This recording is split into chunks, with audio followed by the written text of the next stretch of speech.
just going to begin briefly by introducing the panellists, and then from there set a few questions up so that we can start the debate, and then it's over to you to ask the rest. So starting from the end of the line, we've got Dexter Dyers QC, who is a very successful human rights lawyer at Queen's Counsel, part-time Crown Court judge. He chaired and co-wrote the UK Bar's Human Rights Report on FGM that went to Parliament, and he lectures and researches at Harvard and at Cambridge, specifically researching on violence against women and children and the issues surrounding FGM. Then moving on to Leila Hussein, who infamously put together Cool Cuts, which I think was screened at the university. She's a prolific anti-FGM campaigner and is always present in debates. She's the co-founder of Daughters of Eve, which I'm sure most of you have come across, and is adamant about raising awareness about the issues, setting up the Haworth Haven most recently, and really fascinating discussion on what she wished she put into the Cool Cut, so hopefully that will come out in some discussion we have later.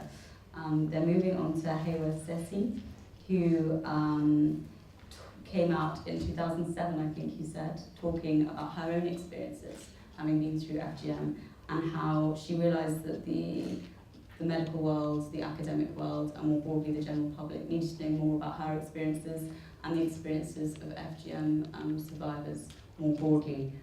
She is the CEO and founder of the Harvard Trust, which raises awareness of issues surrounding FGM in the UK and Sierra Leone, and has recently been working with the NSPCC and all they've been doing, looking into engaging children and families in the impact of FGM on children.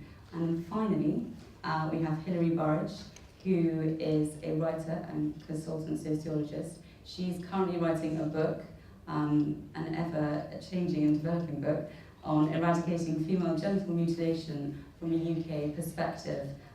She runs the Twitter site #NoFGM and a fantastic website which is full of resources that looks specifically at challenging the feminist perspective on FGM and providing a framework for that, which I will urge you to go and look at if you haven't done so already. So moving straight into the discussion, I think I really want to start with why now? Why has FGM all of a sudden become the main topic that we're focusing on as an issue for violence against women? And if you could comment on that. Yeah, I will. Do you want me to use the... Wait, do you want me to object? Well, I don't enforce, but Okay. I'm very happy to do my rock star. Lizzie, it's almost impossible for most of us to believe, but really, talking about FGM has become almost fashionable now. And you know that that's the case, where you have a government minister, we had recently in a parliamentary debate, where we had Norman Baker saying that FGM is now one of the government's highest priorities. And when they say that, something has happened. And so something remarkable has happened. And do you know what it is, ladies and gentlemen? What has happened, in large measure, is Leila Hussein. And the reality is, and I want to pay tribute to the person sitting on my left and also my other friend, because it is simply because survivors have spoken out that people are now taking this seriously. That is the truth. And when we think about it, it's not just a question of speaking out about an abhorrent practice. To do that, these people have had to, Leila, you've had to take your personal safety, the safety of your family, your standing in the community, and your future in your hands to stand up and do what is morally right. And so, Leila, I'm proud to work with you. And I think all of us say thank you for what you've done, because it's amazing.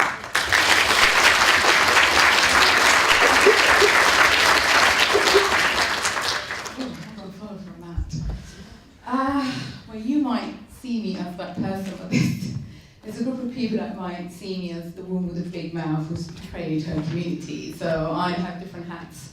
I mean, as you said, for me, I would like to acknowledge, in the UK, women have been campaigning, survivors have been campaigning for the last 30 years. I've joined this campaign 11 years ago because I didn't want my daughter going through it. And what I realised was there was nothing out there. There was no support with health professionals, emotional support, or safety. There are no till now we don't have shelters in this country for FGM girls who are trying to escape FGM.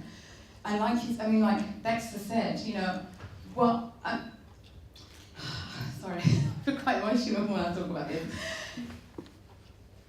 The story of the survivor, it's so key, not just to FGM, to any form of violence women go through. When you attach, when you hear about the issues, but when you attach a person to that particular subject, it makes a big difference. And I think one thing Britain's always been good at, it's once that happens, the ripple effect just took place. And I think that's what happened when we made The Cruel Cut. For me, The Cruel Cut was really, a lot of people assumed I made this like a couple of months ago. We've been talking about this film for the past 6-7 years.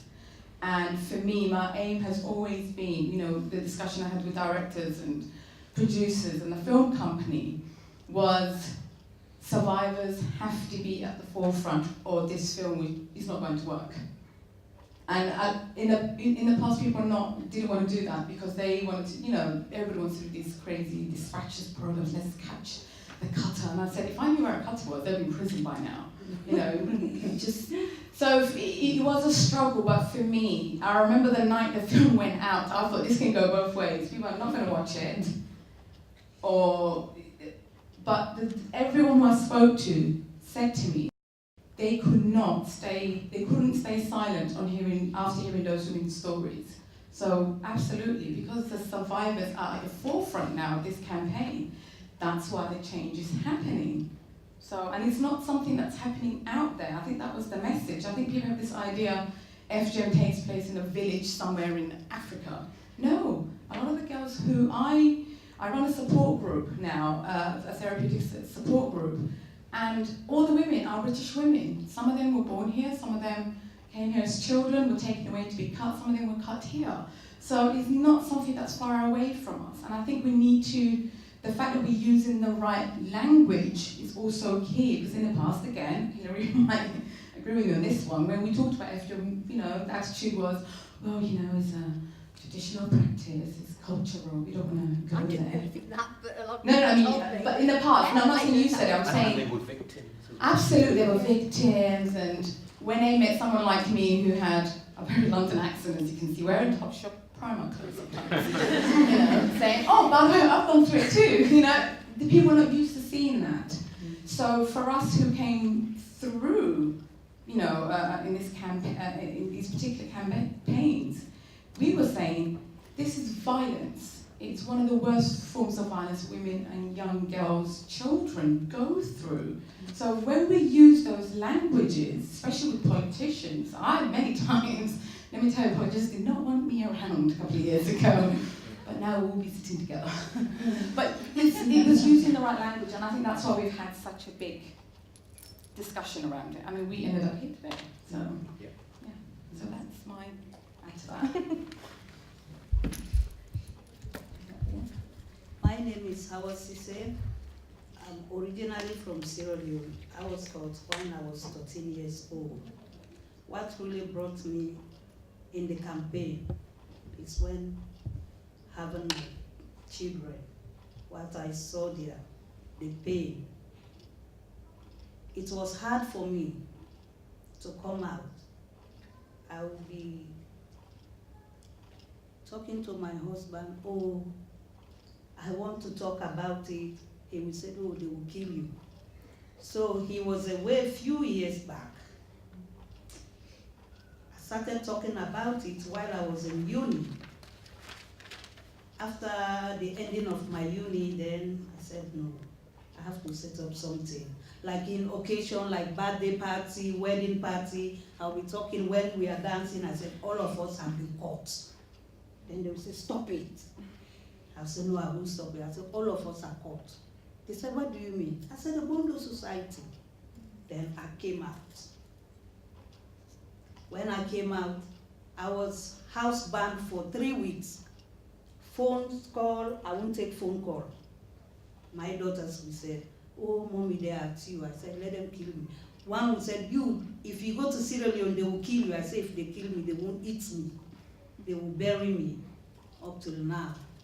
When I made 2012, like awareness evening, 2013, a lot of men came out. So people started saying, oh, you know, I didn't know which type they did to me. I said, then go to doctor. You will know. Oh, I didn't know if it's type 1 or type 2. Up till now, people are coming to our trust. So I'm asking everybody, it's a barbaric act, it's violation of human rights, it's taking, the quarters are taking our dignities away from us, it's not religion, it's not in Muslim religion, it's not in Christian religion, like some people are saying, no, it's a religious thing. No, it's a tradition thing, it's just men are controlling women. Like controlling women, if I'm caught, another wife is caught. So the husband can have 7 wives. If you can perform, he will go to the other. I think, in my own perspective, that's what I think in my head. It's just controlling women. Yeah. So everybody come and join us. Let's stop the barbaric act for our next generation.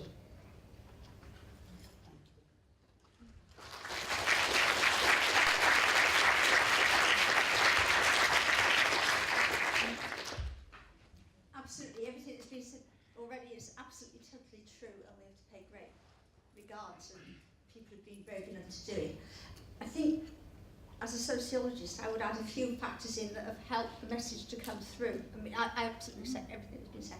First of all, in about the year 2000, a very prestigious African women's organisation got together and said it's not cutting, it's not circumcision, it's mutilation.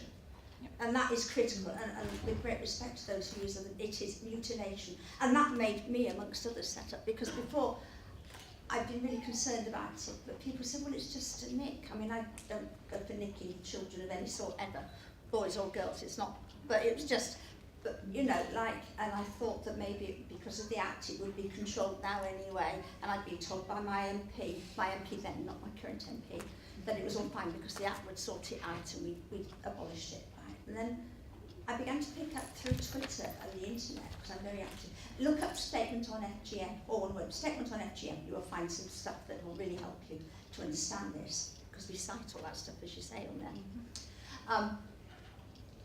I discovered that there are organisations of very powerful, very, very influential women in Africa who were saying, we've had enough of this, we are going to stop it, we will not tolerate this any longer.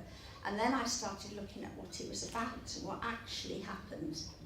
Not a little cut, not a nick, not a circumcision, no, something horrendously worse. I mean, none of that is excusable, but horrendously worse than that. And I began to think, I was a senior lecturer in health and social care, I then retired, what am I going to do about this?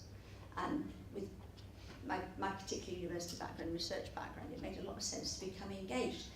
In addition to that, so first of all, we have the vocabulary now. We know it's not a little nick or a little cut. It is something. It's mutilation. It's mutilation, full stop. It is also child abuse, and we began to use those words. It is child abuse. When we talk about adults, and redefibrillation actually is illegal, but when we talk about adults, at least they, insofar as it's excusable, they have some say in what happens to them. They can get up and go away if they want or whatever, but mostly, not always, mostly. You can go to Harley Street. Yeah, absolutely, go to Harley Street, absolutely. You know, generally speaking, but children are defenceless. I've got grandchildren. I can't tell you what I think about anybody who tried to hurt my grandchildren in any sort of way whatsoever. And I feel the same about everybody else's children. You know, we all have a public duty to defend defenceless people, and children are as defenceless as it comes, aren't they? So we have the vocabulary, we know that it's abuse. Additionally to that, we know that the African communities where it is most prevalent are beginning to say, not under my watch, thank you very much, but nearly all the African countries and other countries we're talking about now have laws against it. They may not enforce them, but the laws are there. There's not many countries now that allow it legally. Back to, absolutely. Very few, right? And then on top of that, the diaspora is beginning to become to that part of the generation where it's going to happen again. You know, so we're having a much larger volume of vulnerable people. And that is one of the reasons that the numbers have gone up, is it's just the demography.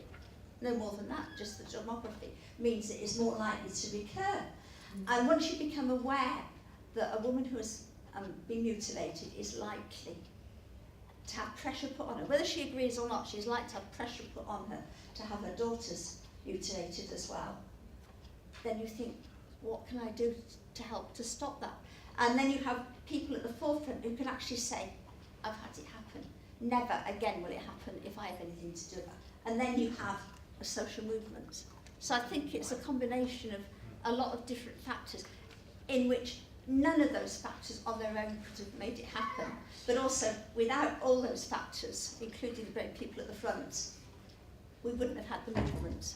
Does that make sense as a kind of, a broader perspective? That is how movements start.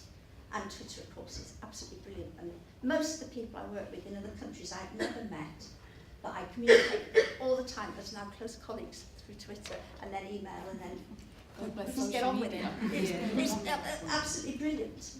Hang on to that for a second. And actually mentioning that, if you did want to follow any of the campaigns, hashtag #NoFGM, hashtag #EndFGM, and hashtag #StopFGM are the three main that are used. And from that you can find all the other different Twitter accounts that are in support of anti-FGM work generally. And moving on from what you were talking about in terms of diaspora and a more global concern towards FGM, how far do you think the British campaign can really, for how long can it stay mobilised just in Britain? Or do we need to now start looking beyond that in terms of educating beyond Britain or attempting to understand how the practices potentially could continue to enter into Britain? Do I keep up this time? Yes, yeah, okay, right, definitely. Yeah. Well, we work. We focused on. Well, I just started doing it, and lots of people joined me. On I've just renamed ours FGM UK because we now have an FGM Australia, Oz, and Yaha, who is doing the American one, is developing a No FGM USA, and we're hoping that we'll have lots of No FGM _ wherever it might be, because we all share the same concerns. There are some practicalities, which is that when we're dealing with a modern Western country, we obviously have a different ethos and a different understanding of what goes on from those countries that are imbued with the traditional values that produce, for instance, harmful traditional practices, which apply to men and women, but more women than men. And we have to tackle it in different ways. And I think that in that respect, it is actually very important that we use the right words, that this is mutilation. I understand that others may feel strongly. I'm not talking about to the victims, if you want to call them victims, or survivors. I'm talking about in the general discourse, right, because that's what it is. There is nothing polite or nice about it. It is hideous. And in Western countries, we're finding that quite difficult to do because we're not used to talking like that. But we have to. It's child abuse. So I think that the campaign will go on. A lot of us, and I'm sure my colleagues will say the same, we're campaigning for mandatory reporting. Some people will disagree again, but I think it's critical. From health professionals, yeah, and that came out of the and research. already, in theory, they have to already, but it's just, and so do teachers, and so do, it's just been politely glossed over. So we talk about, we need a single mandatory reporting line so that children who move between one place and another are still pursued, and we know where they are, and they're relatively as safe as we can make them. We need a whole lot of statutory things that will actually make it possible to pursue this. The costs, not only emotionally and physically, and sometimes life, of children having this done to them are enormous, but also the economic costs, and we have to face up to that and sort it out. So I think that the ball is now rolling and people begin to realise that it is impossible for us to ignore it anymore. Of course, it's up to all of us to make sure that they don't forget, isn't it? Can I just respond to Hilary on language? there is debate, certainly, work I've been doing at Harvard, they're very reluctant to use the word mutilation, because they say that it contains a value judgment. It does, and that's why you should use it, frankly. As I say to them, rape doesn't contain a value judgment, so the words are important because the purpose of laws, one of the purposes, is to encapsulate and embody the social sentiment towards a particular social practice. And as a society, we abhor this practice. So I think mutilation is right. And as a matter of legislative history, of course, it started, and this is another word we should not use, it's the first act in this country was the Female Circumcision Act. It is not circumcision. It is not equivalent to male circumcision, which, as it happens, I'm against as well. But to say that it is equivalent to male circumcision is to commit a category error. It is not. It is for different reasons, and the ramifications, the medical and psychological consequences are far reaching. All the empirical evidence tells us that. But can I just touch on it if I can, Lizzie? I think one of the things that we need to thrash out in the national conversation that we're having, and we've got to face up to one of the greatest obstacles in confronting this, historically has been the question of culture. And that is what we have to deal with. Because compared to, say, France, which has a very different tradition and is far less tolerant of alien cultures, overseas cultures, in this country we have been, I think, in terms of diversity, more receptive and more tolerant. And that's had a number of implications. One of the implications, I gave a lecture at Sussex University, and there were two very bright moral philosophers, I'm sure all moral philosophers are very bright, who asked the question, well, is this not a species of Western imperialism? Because what you're seeking to do is to impose a Western view of what is right and what is wrong. Now, there are two answers to that. One, which is, as Hilary rightly says, the movement started in African countries. It started in African countries, and it's been banned and outlawed in virtually every country apart from one or two. Secondly, there is the weight of international opinion on this. The United Nations, the European Parliament, most of the major African organisations all condemn the practice. So there is an international consensus against it. And then the final point, just quickly I'll make about it, is not only should we intervene to change cultural practices, people say, well, isn't it something that is highly questionable and problematic for us as a community to dictate to other cultures what they should and should not do? The United Nations, in a resolution of the General Assembly, flowing from various other treaties about violence against women, like CEDAW, for example, it's an international law obligation that we have, that where there are practices that are going to have adverse or prejudicial effects on women and children, we have a legal duty internationally to intervene, to change the practices and safeguard women and children against them. So when people say, well, this is a species of Western imperialism, it's not. This is a global movement, and we have not only, in my view, a moral duty, we have a duty in international law to change the cultural practices, traditional practices that result in these violations. Just to go back to the question you asked, recently actually I've been asked to come on as a consultant for the DFID Global campaign, which is a social change campaign that the UK government announced about a year ago. And I had the chance to go and visit Kenya a couple of weeks ago, and like Dexter was saying, Africa started this movement many years ago. And I was actually surprised to find out, even though I knew that was the case, but in Kenya actually started campaigning against FGM in 1945.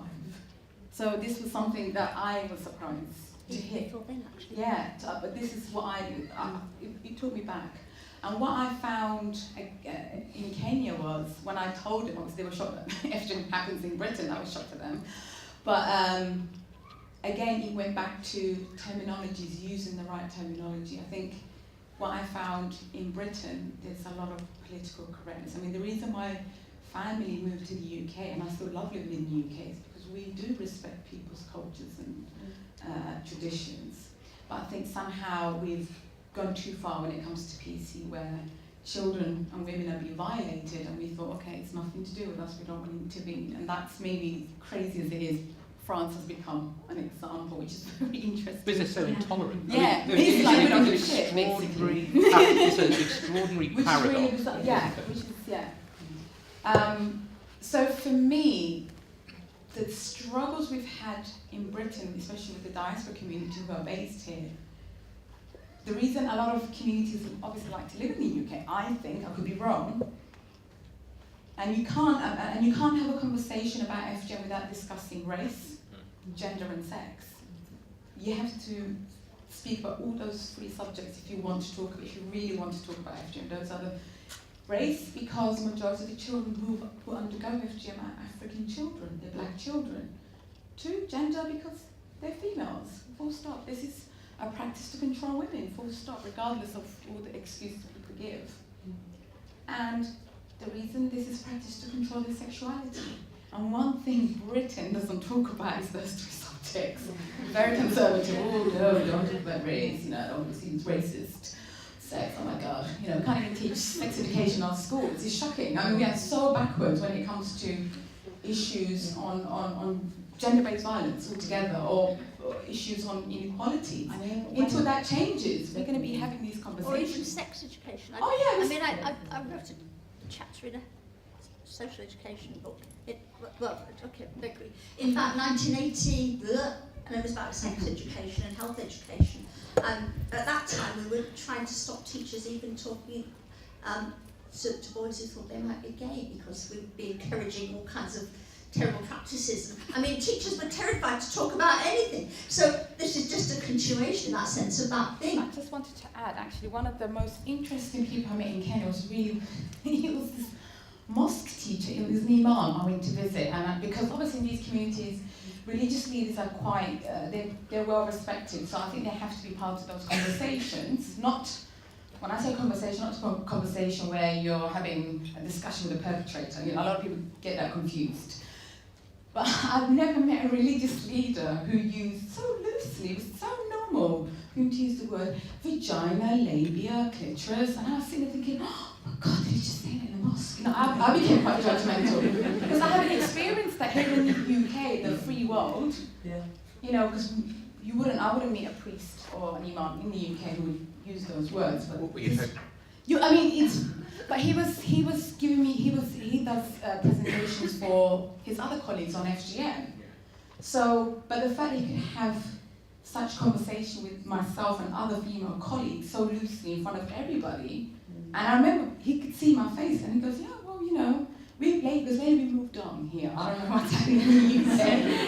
So it was really interesting. So without, grassroots work and diaspora, for me, it's the lack of political will. That's what it comes back to. Grassroots work is the most important work in eradicating all forms of violence against women. But if there isn't a political will, it's never going to move anywhere. And I think that's what we are pushing for at the moment, because I think some of us campaigns are trying to take advantage of this situation that we are in. I don't think I picked up a newspaper since November. Every newspaper I picked up had a story of FGM, and that's never ever happened, ever. But Leila, do you not think, as you mentioned the sort of perfect storm of race, gender and sex, the reality is that race is at the heart of this, and the reason why this hasn't been the highest priority of the government for the last 29 years is because of who the people who it's been inflicted upon are, and the fact that these are black young girls and women, and that's the reality. So I think that there are two really interesting aspects of race. The first is that the people who are on the receiving end tend to be invisibilised. They are people on the margins of of mainstream British society. So there is not that political will to do something about it. And as was said in the parliamentary debate very recently, imagine for one moment that 1/10 or 1/100th of these people who have been mutilated were white blonde girls, who who not had their genitalia cut off, but had a nick to their little fingers. I said in the documentary, and a couple of people complained that I was a racist. But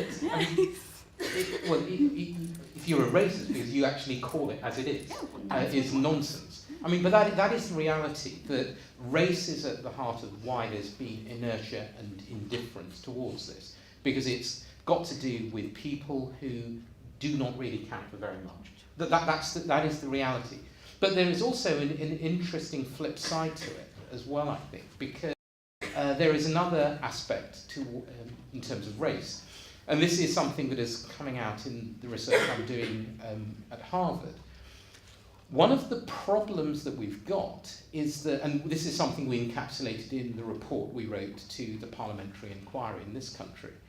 One of the realities is, if you have a country which has a highly racialized public discourse, and this is why we need to be very, very careful about the prosecutions. We've warned about how these prosecutions are going to be portrayed in public. If by doing that you seek to demonize a whole community, if you are going to have a discourse, public discourse, which effectively says to these people, you denigrate them, you say that they are doing things that are so brutal, and that is all of them. What in fact the effect you have as a matter of social interaction isn't a deterrent effect. What you do is you drive these communities closer together, because you alienate them further and you isolate them from mainstream society. They then seek to try and obtain solidarity and identity from cultural practices. And so you can have, paradoxically, something that we're trying to model at Harvard, paradoxically you can have exactly the opposite effect if you use prosecution in the wrong way. Because what you do is you'll drive the community closer together. And it's already happening in social media. Well, and you see it. You see it. People are questioning. You see it. And what's interesting, when I published something with Hillary in The Guardian, I did a piece on Layla in the Huffington Post. On my Twitter site, I was getting followed by members of the English Defence League. I was getting, BMP was saying, tremendous work, Dexter, keep up the good work, keep the flag fly. I don't know which flag you want me to fly, but it's not the one that you're flying. And so it is a highly racialised discourse. And so I had a meeting in Parliament about a month, say 3-4 weeks ago. And one of the messages I conveyed to various politicians was, do not be too triumphalist with these prosecutions. At that point, they were saying to me that the prosecutions are just about to happen, and they were right, because they knew from I presume from the DPP's office. And I said, please don't be too triumphalist about it. And remember, one swallow does not a summer make. We may have one prosecution, we have 2 prosecutions, but if you look at the latest, the figures, whether they are 24,000 girls at risk, or Julie Bindle, which I in the most recent New Cultural Forum report, 60,000 girls at risk, then a couple of prosecutions is meaningless, really. So I said, look, what you need to do is to keep it in perspective. The real work, and this is what the United Nations approach is as well. The real work is about trying to get communities who practice to come on board. It's got to be, and that's the reality, I think. And this is the United Nations approach. As a lawyer, lawyers think that the law is a solution for everything. It isn't. The law normally makes things worse. Generally, laws make things worse. What we need to do is to engage the communities. You do not do that by demonising them at the same time, whether in terms of how you portray FGM or in, for example, immigration. One of the things that has happened, which is highly distasteful, is there have been a lot of comments in certain sections of the media about why are these communities here anyway? These are communities that we've let into this country, and look what they're bringing, almost like a contagion with them. And I'm sure you're familiar with exactly that.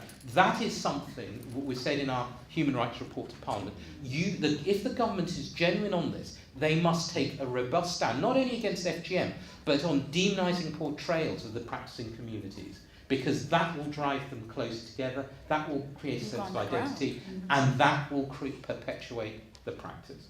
So I started doing research on FGM 2 years ago for like presentations and essays and stuff like that, because it's just part of what I'm studying.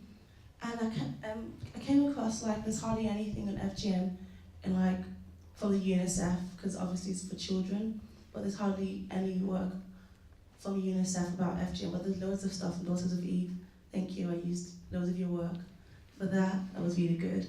But because I'm half Nigerian, and so I tried to like do research of FGM in Nigeria, and it's quite prominent, but there's nothing written about it. Like just like 1 or 2 books here and there. I just thought, oh my god, this is such a big issue, and no one's talking about it.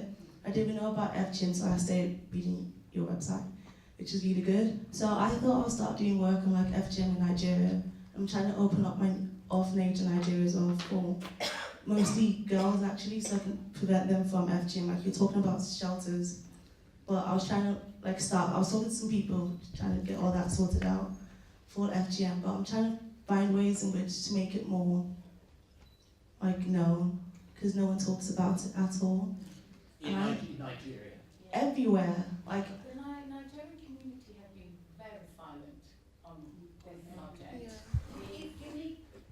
There's a very easy way to follow the stories every day.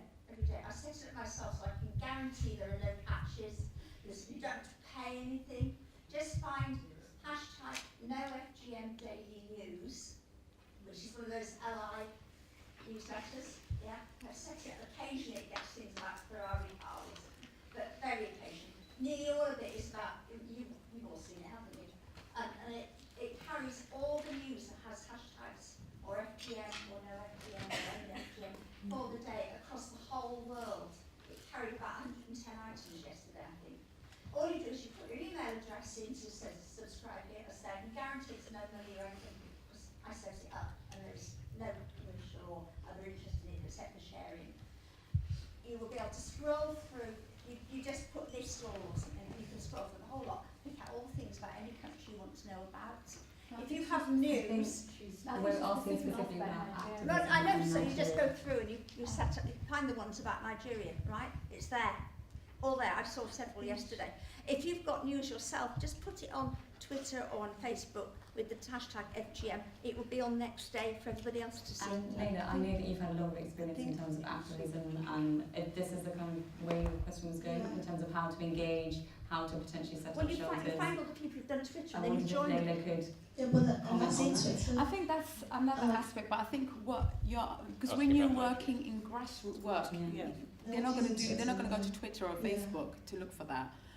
But for me, if I recently, I think while I was campaigning, we've always, Sierra Leone was one of the communities that was very underground.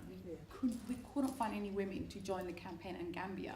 But if I've always said, if you find one person, you find that one person that obviously meets, that you're on the same train with, I would say, because if you have different opinions, then it's going to crash. For me, starting from even one person or one small organisation, maybe it don't have to be an FGM organisation, but if you look out for feminist groups in Nigeria, I'm sure that will have come up. You will find them on that, because they're there every day. No, I know, but I don't think that was her question. Well, no, I'm saying you can find the individuals through the Twitter accounts. And I've located them across the whole world now. I've found loads. Okay. It's a really good, easy way to... This is how I found colleagues here. Oh, okay. Can I just mention something about Nigeria? You're right, there's very little profile in terms of FGM. The Bar Human Rights Committee has been doing training in Nigeria. Part of what we did was running courses in Nigeria on training magistrates, judges, advocates, social workers, etc. And part of the training was about child protection and FGM. And there are a number of people who really were not aware of what was really going on, but who have become quite active. So if you're interested, I can definitely put you in touch with people in that area.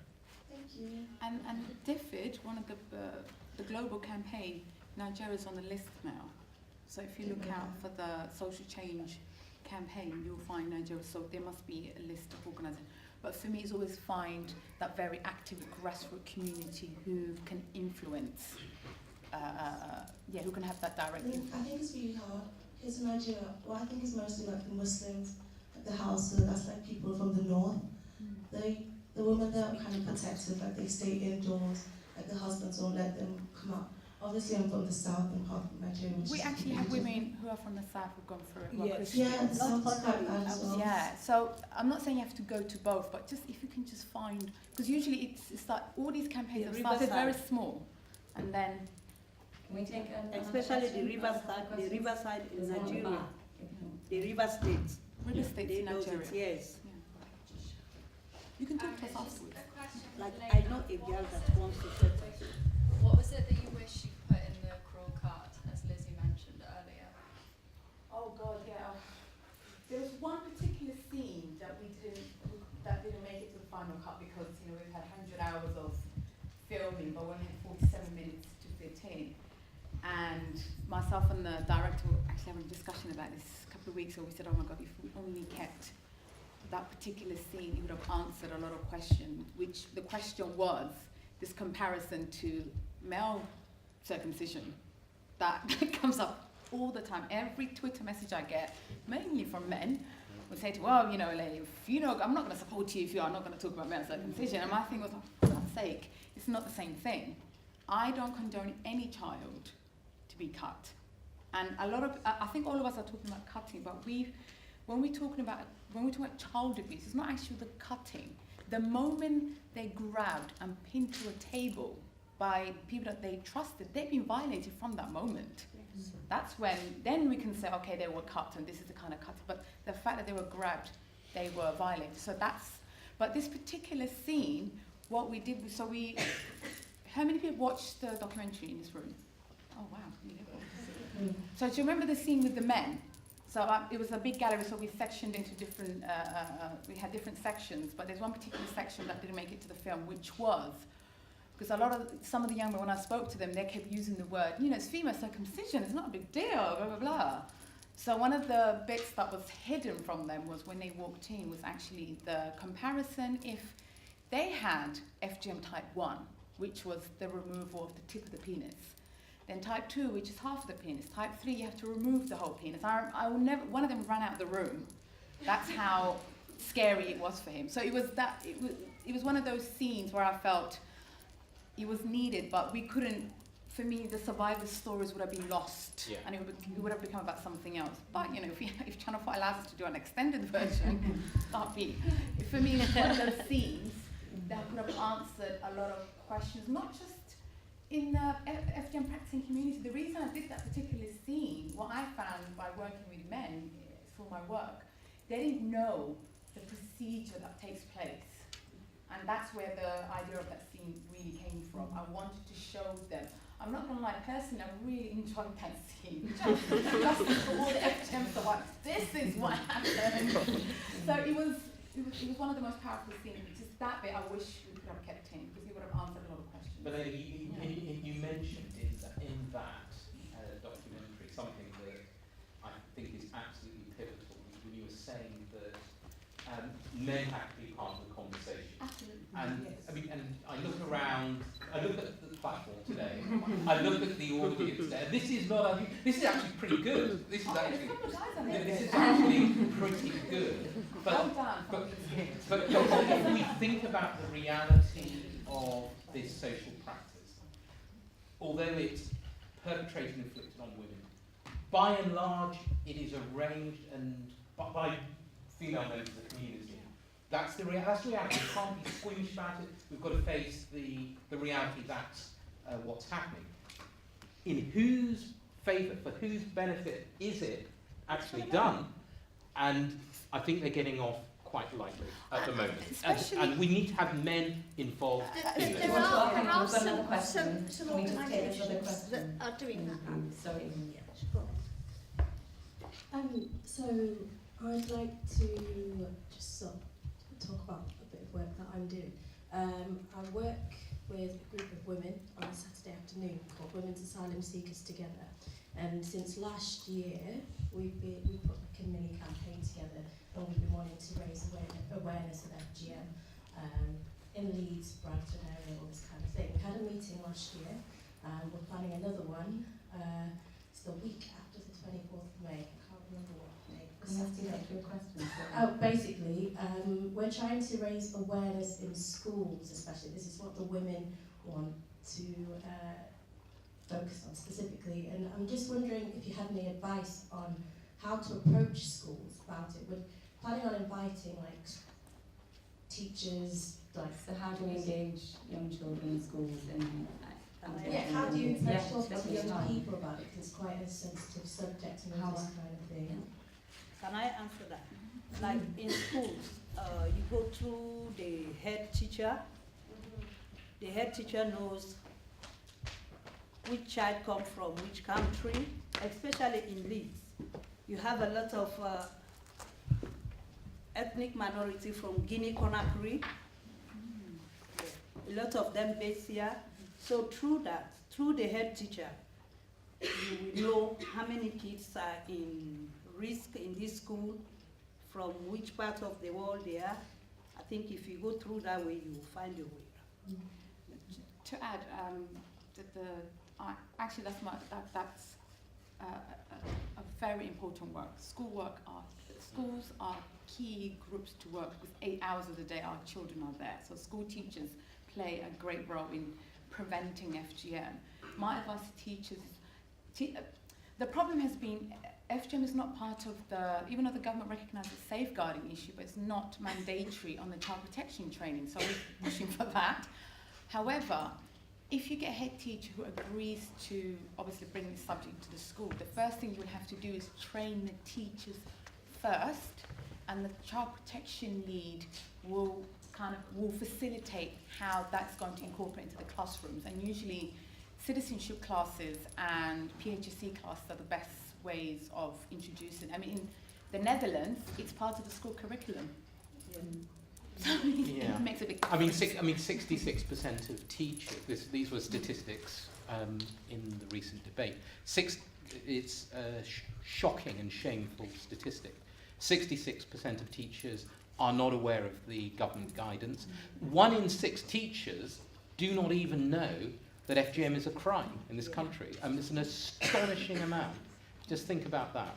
And so I think you're right there. They need to be educated as well. Absolutely. And that's the first step. Yeah. And the campaign that the Guardian, Hillary did an amazing job as well, I have to say, with the Guardian campaign. Hillary did the sort of social media side of it, the fantastic campaign. I'm sure most of you are aware of it, where effectively sufficient pressure was put on our friend, the Secretary of State for Education, so that he had to write to teachers. And then, of course, he said, "Oh, I've been following your campaign with great interest. I'm fully behind you." But he would not even respond. He would not even respond until within about 2 weeks, through Guardian campaigning and Hillary's work and FAMA and social media, we got over 200,000 signatures. And then he, of course, came to the table. But that's what we can do together. We can put immense pressure. We can change things. We can change things. I mean,